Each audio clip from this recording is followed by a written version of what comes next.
Room partners कह लीजिए, friend कह लीजिए, या फिर आप जो चाहें अपना बडी उसको कह सकते हैं, पर वो आपके जीवन में बहुत बड़ी अहमियत रखता है। जी हाँ, वो है आपका दोस्त। चाहे आप पढ़ने में कितने भी अच्छे हो या फिर आप पढ़ने में चाहे कितने भी कमजोर हो, वो व्यक्ति जिसकी हम बात कर रहे हैं, अगर वो आपको अच्छा मिल गया तो आप जिस मंजिल तक अपने आप को ले जाना चाहते हैं वो आपको खींच करके ले जाएगा। और कई बार ऐसा भी हो सकता है कि आप चाहे पढ़ने में कितने भी अच्छे हों, अगर उसका चुनाव आपने सही से नहीं किया तो वो आपको आपके करियर को तबाह भी कर सकता है। जी हाँ, मैं बात कर रहा हूं आज रूम पार्टनर्स की।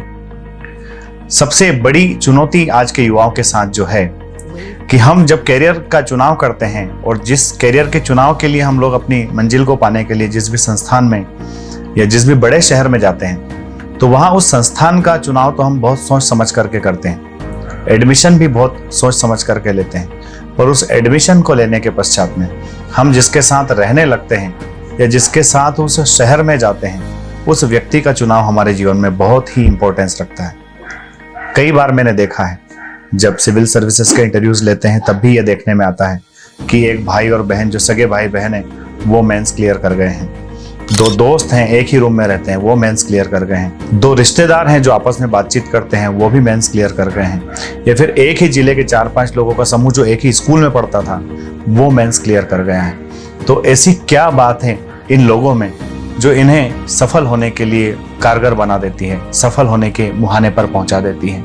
वो जो एक बड़ी बात है वो है इनके बीच की बॉन्डिंग और इनके बीच का समान लक्ष्य। जी हाँ, अगर समान लक्ष्य वाले लोग एक दूसरे के साथ में काम कर रहे होते हैं तो उस बात का मजा बहुत ही अलग होता है।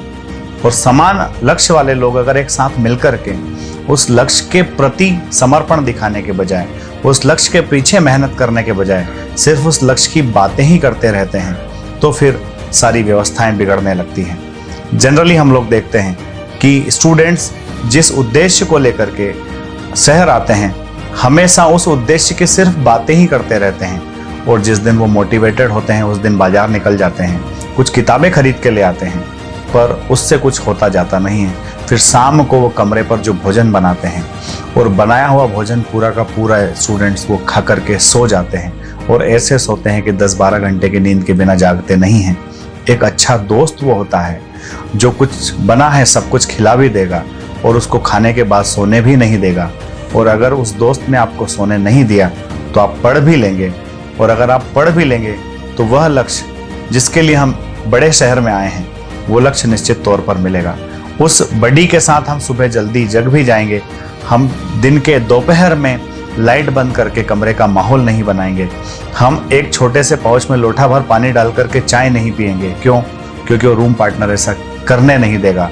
वो रूम के बाहर एक चिट्ठी चिपका देगा कि don't waste my time, don't waste our time, काम ना हो तो कमरे में प्रवेश ना करें। ये छोटी छोटी बातें और छोटी छोटी चीजें जो है एक सही रूम पार्टनर मिलने पर, एक अच्छा दोस्त मिलने पर ही संभव हो पाती है। नहीं तो बाकी तो दोस्त दुनिया में हैं, समय व्यतीत तो सब एक दूसरे के साथ कर सकते हैं। वैसे भी इंसान झुंड में रहना पसंद करता है, और जब वो एक जैसे झुंड में हमेशा रहता है तो वहाँ खुश भी रहता है। क्यों?